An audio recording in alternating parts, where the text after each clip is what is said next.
ഏവർക്കും ട്രാഫ്റ്റോടെ മല്ലുവിൻ്റെ പുതിയ വീഡിയോയിലേക്ക് സ്വാഗതം. ഇന്ന് 22 ജനുവരി 2025. ഇന്ന് നമ്മൾ ഒരു കോൾ സൈഡിലോട്ടൊരു പെർഫെക്റ്റ് എൻട്രി ചെയ്യാനായിട്ടാണ് പ്ലാൻ. അപ്പോൾ ഇതിനായിട്ട് ഡീറ്റെയിൽ ആയിട്ടുള്ള കാര്യം ഞാൻ ചാർട്ടിലൂടെ നിങ്ങൾക്ക് പറഞ്ഞുതരാം. എന്തുകൊണ്ട് ഇവിടെ സെല്ലേഴ്സ് ട്രാപ്പ് ആകെ ഒരു ഹ്യൂജ് മൊമെൻറ്റം വരാൻ സാധ്യതയുണ്ട്. അപ്പം നിങ്ങൾ ഓപ്ഷൻ ബൈ ചെയ്യാനായിട്ട് ശ്രമിക്കുന്നവരാണ് എങ്കിൽ നിങ്ങൾ ഇവിടെ ഓപ്ഷൻ ചെയ്യാൻ പലവട്ടം ശ്രമിച്ചു പ്രോഫിറ്റുകൾ ക്രിയേറ്റ് ചെയ്യുന്നുണ്ട്. പക്ഷേ ഒന്നോ രണ്ടോ തെറ്റായിട്ടുള്ള ട്രേഡുകൾ മൂലം നിങ്ങൾക്ക് നഷ്ടപ്പെട്ടു പോവുകയാണ്. നിങ്ങളുടെ പ്രോഫിറ്റും പ്ലസ് ക്യാപിറ്റലും വൈപ്പ് ഔട്ട് ആവുകയാണ്. നിങ്ങൾ ഈ വീഡിയോ മസ്റ്റായിട്ട് കാണുക. ഞാൻ എങ്ങനെയാണ് ഇതിനകത്ത് എൻട്രി എടുക്കുന്നത്, ഞാൻ എങ്ങനെ എക്സിറ്റ് ആകുന്നു, എൻ്റെ എമോഷൻസൊക്കെ എന്താണ്, ഇതെല്ലാം ഞാൻ ഡീറ്റെയിൽഡ് ആയിട്ട് ഇതിനകത്ത് ഞാൻ പറയുന്നുണ്ട്. അപ്പോൾ നിങ്ങളിത് ഒട്ടും സ്കിപ്പ് ചെയ്യാതെ മുഴുവനായിട്ട് ഈ വീഡിയോ കാണാൻ ശ്രമിക്കും. ഇതുവരെ ഒരു എൻട്രി എടുത്തിട്ടില്ല. നോക്കുക, പൊസിഷൻസ് നില്ലാണ്. നമ്മളിവിടെ ഒരു എൻട്രി എടുക്കാൻ പ്ലാൻ ചെയ്യുന്നുണ്ട്. കോൾ സൈഡിലോട്ട് ഒരു എൻട്രി എടുക്കാനാണ് പ്ലാൻ. എന്തുകൊണ്ട് ഞാൻ ഷോർട്ട് സൈഡിലോട്ട് എൻട്രി എടുക്കാൻ പ്ലാൻ ചെയ്യുന്നില്ല? ബിക്കോസ് ബേസിക് ആയിട്ട് നിങ്ങൾ മനസ്സിലാക്കുക, ഞാനൊരു ട്രാപ്പ് ട്രേഡർ ആണ്. മൊമെന്റത്തിനനുസരിച്ച് അല്ലെങ്കിൽ ലിക്വിഡിറ്റിക്ക് അനുസരിച്ചിട്ടാണ് ഞാൻ എന്റെ എൻട്രി എടുക്കുന്നത്. ഓക്കെ, ഇപ്പൊ ഞാനിപ്പോൾ കോൾ സൈഡിലോട്ട് എനിക്കൊരു എൻട്രി എടുക്കാനായിട്ട് പ്ലാൻ ഉണ്ട്. മാർക്കറ്റ് കോൾ സൈഡിലോട്ട് മുകളിലോട്ട് മൂവ് ആകാനുള്ള ചാൻസസ് ഉണ്ട്. ഞാൻ എന്തുകൊണ്ട് ഷോർട്ട് സൈഡിൽ അവോയ്ഡ് ചെയ്തെന്ന് വെച്ചാൽ മാർക്കറ്റ് കഴിഞ്ഞ ദിവസത്തെ ലോയുടെ ഞാൻ ഒന്നുകൂടി പറയാൻ ആഗ്രഹിക്കുന്ന ബാങ്ക് നിഫ്റ്റി ഇൻഡെക്സിന്റെ ഫ്യൂച്ചർ ചാർട്ടിനെ 3 minute time frame, 3 minute time frame ആണ് യൂസ് ചെയ്തിരിക്കുന്നത്. പലർക്കും കൺഫ്യൂസ് ആവുന്നുണ്ട്. അവർ സ്പോട്ട് ചാർട്ടിൽ ചെക്ക് ചെയ്യുമ്പോൾ കിട്ടില്ല. ഞാൻ യൂസ് ചെയ്യുന്നത് ബാങ്ക് നിഫ്റ്റിയുടെ ഫ്യൂച്ചർ ചാർട്ടാണ്. ഓക്കെ, അപ്പൊ ഇത് കഴിഞ്ഞ ദിവസത്തെ ലോയുടെ, അപ്പൊ ഇതാണ് കഴിഞ്ഞ ദിവസത്തെ ലോ ക്രിയേറ്റ് ചെയ്തത്. കഴിഞ്ഞ 2-3 ദിവസത്തെ ലോയാണ്. അപ്പൊ ഞാൻ ഒന്ന് സൂം ഔട്ട് ചെയ്ത് നിങ്ങൾക്ക് കാണിച്ചു തരാം.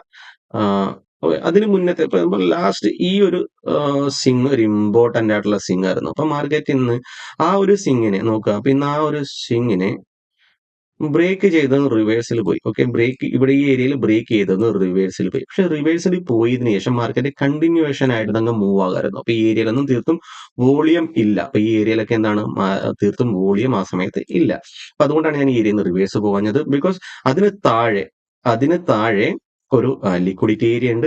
ലിക്വിഡിറ്റി ഏരിയ ഏതാണ്? അതിന് മുന്നത്തെ ഒരു സിങ് ഏരിയ ഉണ്ട്. ഓക്കെ, അപ്പൊ ഇതാണ് ആ ഏരിയയിലെ സിങ്. അപ്പൊ ഇതിനെ ഒന്ന് ബ്രേക്ക് ചെയ്യട്ടെ. ബിക്കോസ് ഓൾറെഡി ലാസ്റ്റ് ഡേയിലെ ലോ, അതിന് മുന്നത്തെ ദിവസത്തെ ഇന്നലത്തെ ലോ, അപ്പൊ അത് ഇമ്പോർട്ടന്റ് ആയിട്ടല്ല, 2-3 ലോയെ മാർക്കറ്റ് ബ്രേക്ക് ചെയ്തിരിക്കുകയാണ്. അപ്പൊ ഒബ്വിയസ്ലി ഇനിയും ഒന്ന് താഴത്തോട് പുഷ് ചെയ്യാൻ വളരെയധികം സാധ്യതയുണ്ട്. ഓക്കെ, അതുകൊണ്ട് ഞാനത് വെയിറ്റ് ചെയ്തു. താഴത്തോട് പുഷ് ചെയ്യട്ടെ. അപ്പൊ താഴത്തോട് പുഷ് ചെയ്യോ ഇല്ലയോ എന്നൊന്നും നമുക്ക് 100% ആയിട്ട് പറയാൻ പറ്റില്ല. ഓക്കെ, ഇവിടെ നിന്നിട്ട് മാർക്കറ്റ് ഇവിടുന്ന് മുകളിലോട്ട് പോകാം, തിരിച്ച് ഇവിടുന്ന് മുകളിലോട്ട് പോകാമായിരുന്നു, ഇവിടുന്ന് മുകളിലോട്ട് പോകാമായിരുന്നു. പക്ഷെ പോയില്ല. അപ്പോ മാർക്കറ്റിന് ഇവിടുന്നേ താഴ്ത്തു വരായിരുന്നു. ഓക്കെ, ഇവിടുന്ന് നേരിട്ട് താഴ്ത്തു വരായിരുന്നു. ഇത്രയും മുകളിലോട്ട് പോയിട്ട് താഴ്ത്തു വരേണ്ട ആവശ്യമില്ല. അപ്പൊ മാർക്കറ്റിലെല്ലാം അൺപ്രഡിക്റ്റബിൾ ആണ്. അപ്പൊ നമ്മൾ ഈ ഒരു മൂവ് എന്തുകൊണ്ട് എനിക്ക് എടുക്കാൻ പറ്റിയില്ല എന്ന് ചിന്തിക്കുന്നവരുണ്ടാവും. ഈ ഒരു മൂവ് എന്താ നേരിട്ട് ഷോർട്ട് ചെയ്താൽ പോരായിരുന്നു, ഈസി അല്ലായിരുന്നു എന്ന് തോന്നും. പക്ഷെ അതൊന്നും പറയാൻ പറ്റില്ല. ഇത് മാർക്കറ്റ് താഴ്ത്തു വരുമോ ഇല്ലയോ. അപ്പൊ നമുക്ക് നോക്കേണ്ട എന്താണ്? മാർക്കറ്റ് ഓൾറെഡി താഴ്ത്തു വന്നു. ഇനി എന്ത് ചെയ്യണം? അതാണ് നമ്മുടെ ഇമ്പോർട്ടന്റ് ആയിട്ടുള്ള തീരുമാനം. നമ്മളുടെ പ്ലാനിനനുസരിച്ച് ഇത് മാർക്കറ്റ് താഴ്ത്തു വന്നു. താഴത്ത് എങ്ങനെയാണ് വന്നത്?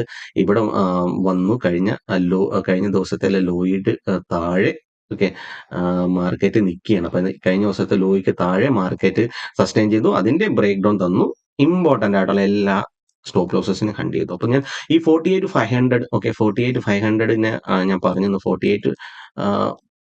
48,500 നിറയെ ലിക്വിഡിറ്റി ഉണ്ടായിരുന്നു. അപ്പൊ ലാസ്റ്റ് വീഡിയോയിൽ ഞാൻ ഓപ്പൺ ഇൻട്രസ്റ്റ് വെച്ചിട്ട് എങ്ങനെ നമുക്ക് എൻട്രി എടുക്കാമെന്ന് പറഞ്ഞിരുന്നു. അപ്പൊ ഓപ്പൺ ഇൻട്രസ്റ്റ് വെച്ചിട്ടാണ് ഈ 48,500 48,000 നിറയെ സ്റ്റോപ്പ് ലോസസ് ഉണ്ടെന്ന് ഞാൻ മനസ്സിലാക്കിയത്. ആ വീഡിയോ കാണാത്തവരാണെങ്കിൽ ആ വീഡിയോ കാണുക. ഞാൻ യൂട്യൂബിൽ അപ്ലോഡ് ചെയ്തിട്ടുണ്ട്. അതിനനുസരിച്ച് മനസ്സിലായി 48,500 സ്റ്റോപ്പ് ലോസസിനെ ഹണ്ട് ചെയ്തു. ഓക്കെ, 48,000 സ്റ്റോപ്പ് ലോസസിനെ ഹണ്ട് ചെയ്തു. നോക്കുക, അതിനുശേഷം ഇമ്പോർട്ടന്റ് ആയിട്ടുള്ള സിംഗിളെല്ലാം ബ്രേക്ക് ചെയ്ത്. അപ്പൊ ഇതിന് താഴെ ബൈ ചെയ്യാനായിരുന്നു പ്ലാൻ. ബട്ട് എന്നിരുന്നാലും ഇവിടെ ഒരു സപ്പോർട്ട് സോൺ ഉണ്ട്. ഇതൊരു സപ്പോർട്ട് സോൺ ആണ്. ഈ സപ്പോർട്ട് സോണിൽ എത്തിയതും മാർക്കറ്റ് റിവേഴ്സ് ചെയ്യുന്നു. പക്ഷെ റിവേഴ്സ് ചെയ്യുമ്പോൾ തീർത്തും വോളിയം അതിനനുസരിച്ച് സപ്പോർട്ട് ചെയ്യുന്നില്ല. അപ്പം മാർക്കറ്റ് മുകളിൽ സസ്റ്റെയിൻ ചെയ്യുകയാണെങ്കിൽ മുകളിലോട്ട് മൂവ് ആകാൻ സാധ്യതയുണ്ട്. ബട്ട് ഇത് ഒന്ന് താഴത്ത് വരാനുള്ള പോസിബിലിറ്റി ഉണ്ട്. ഓക്കെ, ഇപ്പൊ ഇത്രയും താഴത്ത് വന്നതാണ്. അപ്പൊ ഇനിയും ഈ ഏരിയയിൽ നിന്ന് സെല്ലേഴ്സ് ഒന്ന് താഴത്തോട്ടൊന്ന് പുഷ് ചെയ്യും. അപ്പൊ നമ്മൾ പുഷ് ചെയ്യുന്ന ഇത്രയേ ഉള്ളൂ.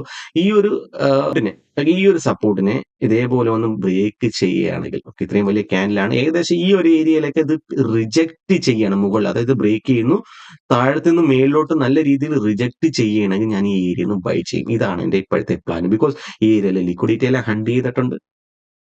ഓൾറെഡി മനസ്സിലായി ബൈ സൈഡിലെ ലിക്വിഡിറ്റി ഹണ്ട് ആയിട്ടുണ്ട്. അപ്പൊ ഇനി ആരും ബൈ സൈഡിലോട്ട് ചിന്തിക്കാനുള്ള സാധ്യത വളരെ കുറവാണ്. അപ്പം അങ്ങനെയുള്ള സാഹചര്യത്തിൽ എക്സാക്റ്റ് സപ്പോർട്ടിന്റെ ഏരിയയിലെത്തി, സപ്പോർട്ടിലെത്തിയതിനു ശേഷം മൂവ് ആകാം. ഓക്കെ, സപ്പോർട്ടിലെത്തിയ ഉടനെ ബൈ ചെയ്യാൻ പറ്റത്തില്ല. കണ്ടോ, ഈ മൂവ് ഓൾറെഡി വന്നു. ഓക്കെ, കണ്ടോ, ലിക്വിഡിറ്റിനെ ഹണ്ട് ചെയ്തു. ഓൾറെഡി ഇത് മൂവ് ആകുകയാണെങ്കിൽ okay, well and good, move ആവട്ടെ.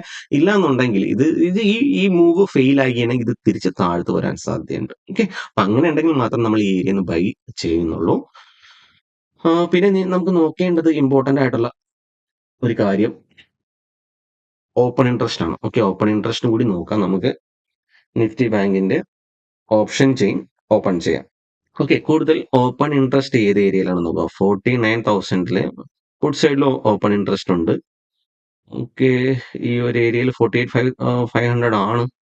ബട്ട് നല്ലൊരു ഓപ്പൺ ഇൻട്രസ്റ്റ് എന്ന് പറയേണ്ടത് ബോത്ത് സൈഡിൽ, രണ്ട് സൈഡിലെ ലിക്വിഡിറ്റി അവർ ഹണ്ട് ചെയ്യാനാണെങ്കിൽ 48,500 ആണ്. ഓക്കെ, 48,500 കഴിഞ്ഞു. ഓക്കെ, 48,500 ലിക്വിഡിറ്റി ആണ് ഏറ്റവും കൂടുതൽ ഇമ്പോർട്ടന്റ് അവർക്ക്. അത് കഴിഞ്ഞാൽ നോക്കേണ്ടത് 49,000 ആണ്. അപ്പം മാർക്കറ്റ് 49,000 അപ്രോച്ച് ചെയ്യാനുള്ള സാധ്യത വളരെ കൂടുതലാണ്. ഓക്കെ, ബാങ്ക് നിഫ്റ്റിയുടെ സ്പോട്ട് ചാർട്ട്. അപ്പൊ അതായത് ഈ ഒരു സിങ്ങിലോട്ട് മാർക്കറ്റ്, അതായത് ഈ ഒരു ഏരിയയിലോട്ട് മാർക്കറ്റ് എത്താനുള്ള സാധ്യതയുണ്ട്. ഈ ഒരു ഹൈയോ അല്ല അതിന് മുകളിലത്തെ ഹൈനെയോ, ഈ ഒരു ഹൈയിലെയോ മാർക്കറ്റ് എത്താനുള്ള പോസിബിലിറ്റി ഉണ്ട് ഈ ഒരു ഹൈയിൽ. ഓക്കെ, 49,300. അപ്പൊ ഈ ഒരു 49,000 സ്റ്റോപ്പ് ലോസ് ഹണ്ട് ചെയ്യണമെന്നുണ്ടെങ്കിൽ ഈ ഏരിയയിൽ സ്റ്റോപ്പ് ലോസ് ഒക്കെ ഇവരെ സെൽ ചെയ്തവരൊക്കെ സ്റ്റോപ്പ് ലോസ് ഈ ഏരിയയിലൊക്കെ ഉണ്ടാവും. അപ്പം ഈ ഏരിയയുടെ 49,300 ഒക്കെ പുഷ് ചെയ്യാം. അപ്പൊ നമ്മൾ സ്റ്റോപ്പ് ലോസസ് മനസ്സിലാക്കി. അപ്പൊ ഈ ഏരിയയിൽ സ്റ്റോപ്പ് ലോസ് 49,100 ആണ്. അപ്പൊ 49,000 ലോസസിനെ ഐഡന്റിഫൈ ചെയ്തു. അതിനനുസരിച്ച് മാർക്കറ്റ് മൂവ് ആകാനുള്ള ചാൻസ് ഉണ്ട്. ഓക്കെ, ഒരു വൺ സൈഡ് മൂവ് ഇങ്ങനെ സ്ലോ ആൻഡ് സ്റ്റഡി വന്നുകൊണ്ടിരിക്കുകയാണ്. ഓക്കെ, അപ്പൊ ഇതിന്റെ ഒരു റേഞ്ചിന്റെ ബ്രേക്ക് ഔട്ടും കിട്ടി. ഇത് നോക്കിയാണ് മനസ്സിലാക്കാൻ. കണ്ടോ, ഇതൊരു റേഞ്ച് ആയിരുന്നു. ആ റേഞ്ചിന്റെ ബ്രേക്ക് ഔട്ട് ആണ് താഴത്തോട്ട് തന്നിരിക്കുന്നത്. വീക്കായിട്ടുള്ള ബ്രേക്ക് ഔട്ട് ആണ്. അപ്പം നമുക്ക് ഇനി സെക്കൻഡ് നോക്കേണ്ടത് നമ്മൾ സ്ട്രൈക്ക്. അപ്പൊ ഓപ്ഷൻ ചെയിൻ ഓപ്പൺ ചെയ്ത് സ്ട്രൈക്ക് ഏതാണ് കോളിൽ ബെസ്റ്റ് എന്ന് നോക്കാം. സ്ട്രൈക്ക് ഇതാണ് 48,000 ഇതായിരിക്കും ബെസ്റ്റ്. ഓക്കെ, അപ്പൊ അതിനെ വെച്ചിട്ടായിരിക്കും ആൾക്കാർ കൂടുതൽ പൊസിഷനെ ഹെഡ്ജ് ചെയ്യുന്നത്. ഇമ്പോർട്ടന്റ് ആയിട്ടുള്ള ഒരു സപ്പോർട്ടിനെ ബ്രേക്ക് ചെയ്തിട്ടാണ് നിൽക്കുന്നത്. So possibility is high. ഇത് മുകളിലോട്ട് മൂവ് ആകാനുള്ള പോസിബിലിറ്റി വളരെ കൂടുതലാണ്. അപ്പൊ നമ്മൾ സ്ട്രൈക്ക് സെലക്ട് ചെയ്ത് 48,000 സി. ഇനി ഫ്യൂച്ചർ ചാർട്ടിൽ കൂടി ഒന്ന് പോയി നോക്കാം.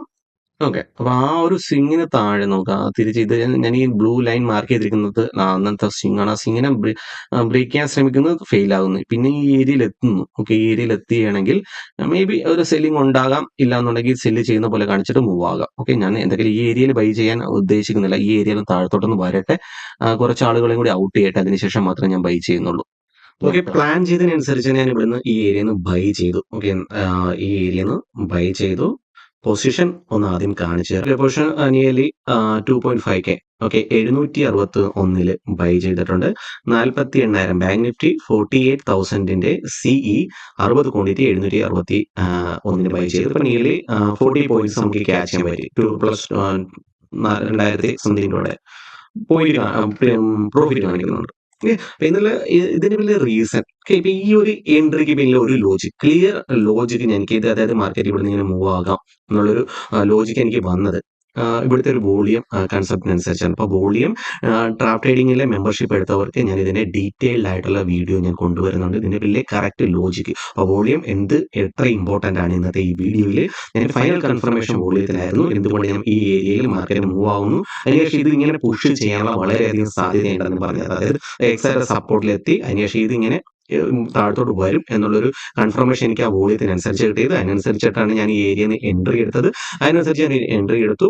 അതിന്റെ ഫസ്റ്റ് ടാർഗറ്റ് ഇത് ഈ ഒരു ഏരിയ റെസിസ്റ്റൻസ് ആയിട്ട് ഈ ഒരു ഏരിയ ഒന്ന് പുഷ് ചെയ്ത് കഴിഞ്ഞാൽ മുകളിലോട്ട് മൂവ് ആകും. ഇപ്പൊ സമയം നോക്കിയപ്പോൾ 1 കാലമായിട്ടുണ്ട്. അപ്പൊ 1 കാലമായിട്ടുണ്ട് മാർക്കറ്റ് അവസാനിക്കാൻ 2 മണിക്കൂർ കൂടിയുണ്ട്. ഈ വരുന്ന 1 മണിക്കൂറിൽ 1.5 മണിക്കൂറിൽ മാർക്കറ്റ് സ്ട്രോങ് ആയിട്ട് മുകളിലോട്ട് മൂവ് ആകും. 49,000 മൂവ് ആകാൻ സാധ്യത. അതായത് ഈ ഒരു ഏരിയയിൽ ഓക്കെ, ഫസ്റ്റ് ടാർഗറ്റ് നമ്മൾ ഈ ഏരിയയിൽ വെക്കേണ്ടി വരും. നമുക്ക് ഫസ്റ്റ് ടാർഗറ്റ് ഈ ഒരു അച്ചീവ് ചെയ്ത് കഴിഞ്ഞാൽ ഓക്കെ, സെക്കൻഡ് ടാർഗറ്റ് ഈ ഒരു ഏരിയ. ഓക്കെ, ഫൈനൽ ടാർഗറ്റ് ഈ ഒരു ഏരിയയിലായിരിക്കും. മാർക്കറ്റ് മൂവ് ആകാനുള്ള പോസിബിലിറ്റി വളരെ കൂടുതലാണ്. ഓക്കെ, തിരിച്ചു വരികയാണെങ്കിൽ മേ ബി നമ്മുടെ SL ഒന്ന് ഹണ്ടാവും ഈ ഏരിയയിൽ. ഇതൊന്നിങ്ങനെ ഈ ഏരിയയിൽ ഒന്ന് ടൈം പാസ് ചെയ്തിട്ട് ക്വിക്കായിട്ട് മൂവ് ആകണം. ഓക്കെ, ഏകദേശം ഒരു 2-3 ക്യാൻഡിൽ ഇത് മൂവ് ആകാൻ ചാൻസ് ഉണ്ട്. എനിവേ എന്തൊക്കെയാലും നമ്മുടെ ഫേവറിൽ മൂവ് വന്നു. എനിയിൽ 440 പോയിന്റ് നമ്മൾ ക്യാച്ച് ചെയ്ത് കഴിഞ്ഞു. ഓക്കെ, വളരെ നല്ലൊരു മൂവ്മെന്റമാണ് ഇപ്പോൾ വന്നത്. ഓക്കെ, വളരെ നല്ല രീതിയിൽ തന്നെ നല്ല സ്പൈക്ക് ഏകദേശം 220 പോയിന്റിന്റെ പ്രീമിയം ഇവിടെ നിന്ന് സ്പൈക്ക് ചെയ്തു. ഓക്കെ, ഇപ്പൊ ഇത്രയും വരെ 220 പോയിന്റിന്റെ പ്രീമിയം സ്പൈക്ക് ചെയ്ത്. അൺഫോർച്ചുനേറ്റ്ലി നമ്മുടെ ഈ ഏരിയയിൽ ട്രെയിലിംഗ് സ്റ്റോപ്പ് ലോസ് നമ്മൾ കോസ്റ്റ് ടു കോസ്റ്റിൽ ഇട്ടിരുന്ന കോസ്റ്റ് ടു കോസ്റ്റിൽ എക്സിറ്റ് ആകേണ്ടി വന്ന് ഞാൻ പൊസിഷൻ നിങ്ങൾക്ക് ഒന്ന് കാണിച്ച് ബ്രോക്കറേജ് കൊടുക്കാനുള്ള പൈസ ഞാൻ എടുത്തിട്ടുണ്ട്. ഓക്കെ, ബ്രോക്കറേജ് കൊടുക്കാനുള്ള പൈസ എടുത്തിട്ടുണ്ട്. അപ്പൊ ഇപ്പം ഇതിലൂടെ നിങ്ങൾക്ക് കുറച്ച് കാര്യങ്ങൾ അത് ഓപ്ഷൻ ബൈങ്ങിലെ എങ്ങനെയാണ് ഓപ്ഷൻ ബൈ ചെയ്യേണ്ടത്, അല്ലെങ്കിൽ എന്തൊക്കെയാണ് ശ്രദ്ധിക്കേണ്ടത്, ഞാൻ ഡീറ്റെയിൽ ആയിട്ട് വീഡിയോ ഞാൻ ക്രിയേറ്റ് ചെയ്തിട്ടുണ്ട്. ഇന്ന് മൊമെന്റം വന്നു, ബട്ട് ആ മൊമെന്റം വരുന്നതിന് മുന്നേ തന്നെ ഓക്കെ ഇത്രയും ഒരു സെൽ വന്നത് കൊണ്ടാണ് ഞാൻ ഇന്ന് ഈ ഏരിയയിൽ കോസ്റ്റ് ടു കോസ്റ്റ് ഇട്ടത്. ഈ ഒരു മൂവ് ഇവിടുന്നും ആകായിരുന്നു മാർക്കറ്റിന്, ബട്ട് മാർക്കറ്റാണ്. ഓക്കെ, ഇതിനകത്ത് ഔട്ട്കം നമ്മൾ പ്രതീക്ഷിക്കാൻ പാടില്ല. ഓക്കെ, പ്രതീക്ഷിച്ച് കഴിഞ്ഞാൽ ഓക്കെ ഇതേ സംഭവിക്കുകയുള്ളൂ എന്ന് വിചാരിച്ചു കഴിഞ്ഞാൽ നമ്മുടെ എഗെയിൻസ്റ്റ് പോലും നമുക്ക് പിടിച്ചു നിൽക്കാൻ പറ്റില്ല.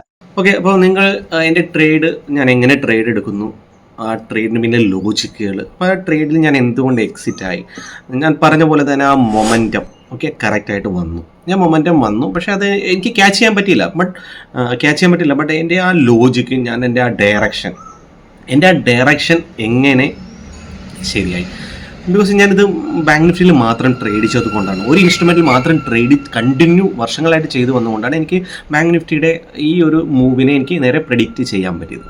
ഓക്കെ, അപ്പോൾ അല്ലാതെ എനിക്ക് ഒരിക്കലും പ്രെഡിക്റ്റ് ചെയ്യാൻ പറ്റത്തില്ല. അപ്പോൾ എനിക്ക് നിങ്ങളോട് ഇത്രയും പറയാനുള്ളൂ, നിങ്ങൾ ഇതിൻ്റെ എല്ലാത്തിനും പുറകെ പോകാതെ സ്റ്റോക്സിനകത്തും സ്റ്റോക്സിൻ്റെ ഓപ്ഷനകത്തും ഫ്യൂച്ചറിനകത്തും ഓപ്ഷൻ സെല്ലിങ്ങിനകത്തും ബാങ്ക് നിഫ്റ്റി ഫിൻ നിഫ്റ്റി ഇതിലൊന്നും എല്ലാത്തിനകത്തും പോകാതെ ഏതെങ്കിലും ഒന്നിനകത്ത് സ്റ്റിക്കായിട്ട് നിൽക്കുക. ഞാൻ ചെയ്യുന്ന പോലെ അല്ല, നിങ്ങൾക്ക് ഇഷ്ടമുള്ള ഏതെങ്കിലും ഒരു ഇൻസ്ട്രുമെൻറ്റിലും നിങ്ങൾ ട്രേഡ് ചെയ്യുക. ഏതെങ്കിലും ഒന്നിൽ മാത്രം ട്രേഡ് ചെയ്യുക. ഒന്നിൽ ഒരു വട്ടം ഒരു ദിവസം ഒരു ട്രേഡ്, അത് പെർഫെക്റ്റ് ആയിട്ടുള്ള ഒരു ട്രേഡ് എടുക്കാൻ ശ്രമിക്കുക. നല്ല റിസ്ക് റിവാർഡിനെ മെയിൻറ്റെയിൻ ചെയ്യാൻ ശ്രമിക്കുക. അത് റിസ്ക് റിവാർഡ് മീൻസ് നിങ്ങൾ ഇതേപോലെ നിങ്ങൾക്ക് ഒരു ചെറിയൊരു ഫേവറിൽ വന്നെങ്കിൽ തന്നെ ഓപ്ഷൻ ബൈയിൽ ഒരിക്കലും ഹോപ്പിലിരിക്കാൻ പാടില്ല. ഡയറക്റ്റ് അതിനെ കോസ്റ്റ് കോസ്റ്റിൽ അല്ലെങ്കിൽ ഇപ്പോഴും സ്ട്രഗിൾ ചെയ്തിടുന്ന സുഹൃത്തുക്കളിലേക്ക് അയച്ചു കൊടുക്കുക. പിന്നെ വേറൊരു കാര്യം എനിക്ക് പറയാനുള്ളത്, നിങ്ങൾക്കിത് ഓപ്ഷൻ ബൈയെങ്കിൽ ഞാൻ ഇതേപോലെ തന്നെ ഞാൻ പ്രെഡിക്റ്റ് ചെയ്യുന്നത് പോലെ തന്നെ നിങ്ങൾക്ക് പ്രെഡിക്റ്റ് ചെയ്യാൻ ആഗ്രഹമുണ്ടെങ്കിൽ, അല്ലെങ്കിൽ മാർക്കറ്റിൻ്റെ ബാങ്ക് നിഫ്റ്റിയുടെ ഡയറക്ഷൻ മനസ്സിലാക്കാൻ ആഗ്രഹിക്കുന്നുണ്ടെങ്കിൽ എൻ്റെ മെമ്പർഷിപ്പ് പ്രോഗ്രാം ഞാൻ സ്റ്റാർട്ട് ചെയ്തിട്ടുണ്ട്. അതിൻ്റെ ലിങ്ക് നിങ്ങൾക്ക് ഡിസ്ക്രിപ്ഷൻ ബട്ടണിലേക്ക് കിട്ടും. അതിലൂടെ നിങ്ങൾക്ക് ജോയിൻ ചെയ്ത് 3 മെമ്പർഷിപ്പാണുള്ളത്. ആ 3 മെമ്പർഷിപ്പിൽ നിങ്ങൾക്ക് ജോയിൻ ചെയ്യാവുന്നതാണ്. അപ്പോൾ ഇതേപോലെ മാർക്കറ്റിനെ പ്രെഡിക്റ്റ് ചെയ്യാൻ നിങ്ങൾക്ക് സാധിക്കുന്നതായിരിക്കും. അപ്പോൾ ഇത്രയേ ഉള്ളൂ ഇന്നത്തെ വീഡിയോയിൽ.